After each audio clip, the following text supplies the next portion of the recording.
Hi, I'm Troy Richardson. I want to thank you again for purchasing the Richardson safety trolley. Safest zipline trolleys out there. We have a patent on this little action that you see here. We pull pins here. Then riders can move into different positions like that for different slopes. You'll notice in my videos that I run in have pin placement 4 and 5 on a 17-degree slope. But first I want to talk about my manual. The manual that came with this trolley is an interactive manual. We have 5 mandates, and it's a short manual. We have risk management that we go over. We have confirming pin placements that we'll go over, training, testing, the brake pad itself, which these brake pads are really durable. We haven't worn any out yet. Granted, we haven't got them on every course, and your course may be a little bit different, but we're hoping to get these out there. The background behind this trolley is we built the Park City Mountain Resort Zipline in 2002. We'll celebrate our 20th year birthday for this type of passive braking technology. The nice thing about this trolley is it rides on top of the cable. So the cable itself supports this trolley. Then the riders will hang from this position right here where the carabiner is. That's where all their weight, their mass is going to be. And then as you test through the course and practice, and you start sending your guides, you want to send your guides out with a carabiner and a tether over the top of the brake. This way they can apply an active brake by pulling down on this area over the brake itself. We're going to go through each one of these items in the videos coming, and I'll try to install some safety training that I've learned throughout each one of them. Thank you. The first thing we have in our manual is 5 mandates. You're going to want to make sure that you have a barrel-shaped spring system or some kind of a spring system as backup for the Richardson safety trolley. That's what we've done at Park City for over 20 years and have not had any accidents. We also sell a spring system on our website, zipsafe.org. But enough about the infomercial, right?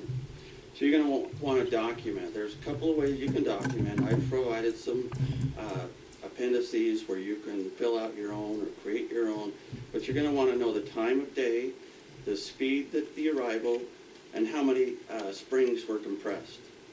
You want to know these things each time you run a test in the morning. And then midday, when it gets warmer, your cable's going to change throughout the day. When it starts changing, you start noticing more spring compressions, or maybe the riders seem like they're coming in a little faster than they should. You need to make a pin placement correction. And that's easily done, and we'll go over that. But keep an eye on the temperature, the time of day, and your miles per hour and number of compressions for your springs.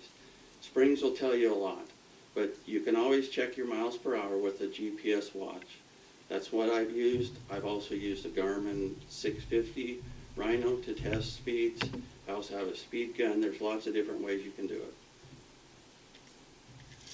The other thing that you're going to want to do is post signs. You want to post signs at the beginning and the end.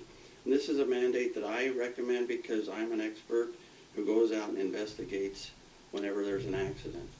So put signs out there.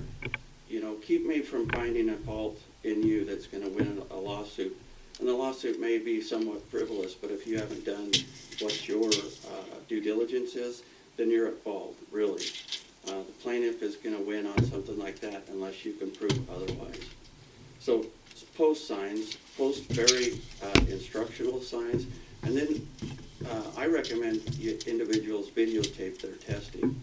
That way they've got a documented record, they can hear their voices, they can write the numbers down, you can see the speed gun speed, and just do it every day, and then record it. It's a regulation in the ASTM standards that you keep track of documents for 20 years. And speed and these things will help you by keeping track of them, because the next day when you go out to your course, you've got a documented speed from the day before that you can look at and notice that your pin placement because each one of these has a specific pin placement for a specific slope. It doesn't matter about the weight of the rider. As you'll notice in my videos, I'm running 25 pounds all the way up to 200 pounds. We're able to do that with this trolley here. We can design one that's more robust for a bigger clientele that you might have, but right now it's 250 pounds is what we're allowing on this trolley. So post signs. Replace your testing equipment annually. Most, as a machinist in the background that I have, we would have to calibrate our instruments every year. So most instruments are rated to where they can last at least a year.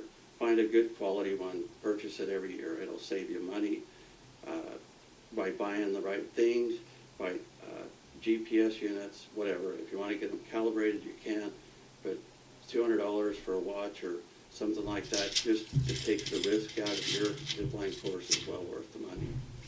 Most lawsuits start at 10 grand. The other thing, you want to know what your slope is. Keep these as a note. One thing that I recommend with this manual is just have it made up, and we may have these made up into like a little cardstock type book, because it's only 9 pages. There is 3 appendices that make it 12. And the first page is just a picture of my zipline when I ran it in 2009 and 10, I believe it was. So, rescues. Another thing that you really need to do is you need to rescue from your course in many different places. Don't think that you'll never have a problem out wherever that might be that you might be thinking of now. But just keep in mind, sometimes the worst rescues are in a bad location. I remember one location on an expert witness case that I did, took them 45 minutes to get the woman off the cable, and she died, and she could have been saved in my opinion. So those are the 5 mandates. Rescuing, you got to practice rescuing.